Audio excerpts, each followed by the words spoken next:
Bon début de semaine tout le monde.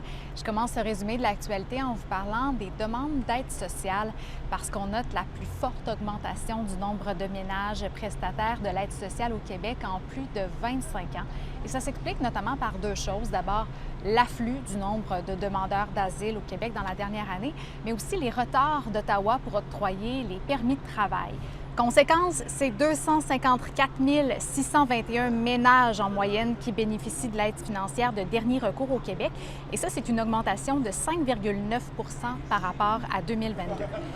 D'ailleurs, le Centre multiethnique de Québec, qui a pour mandat d'accueillir les demandeurs d'asile, a vu son nombre de demandes d'aide exploser depuis le début de la pandémie. Maintenant, du côté du tramway, on apprend que la Ville de Québec repousse encore une fois la date limite pour le dépôt des propositions financières pour le coût des infrastructures du tramway. Autrement dit, on accorde un délai de grâce au consortium pour qu'il puisse évaluer les coûts avant de déposer une offre formelle. C'est la deuxième fois que la Ville décale la date de dépôt pour le volet infrastructure du projet. L'échéance initiale au mois d'avril a été repoussée en août et c'est maintenant décalé au mois de novembre.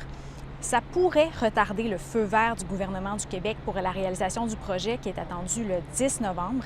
Il pourrait aussi y avoir des retards sur l'échéancier du projet qui prévoit une première pelletée de terre au printemps prochain. Maintenant, si vous êtes allé voir Barbie ou Oppenheimer au cinéma cet été, vous êtes loin d'avoir été les seuls parce qu'on a noté un mois de juillet record dans certains cinémas de la région de Québec. Les cinémas Leclap ont enregistré le meilleur mois de juillet depuis l'ouverture de leur premier établissement en 1985.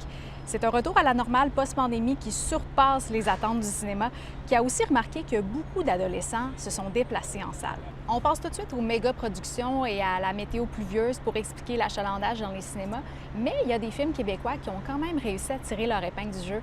On pense au film Le temps d'un été de Louise Archambault et Les hommes de ma mère d'Annick Jean. Voilà, je vous retrouve demain. Passez un beau lundi.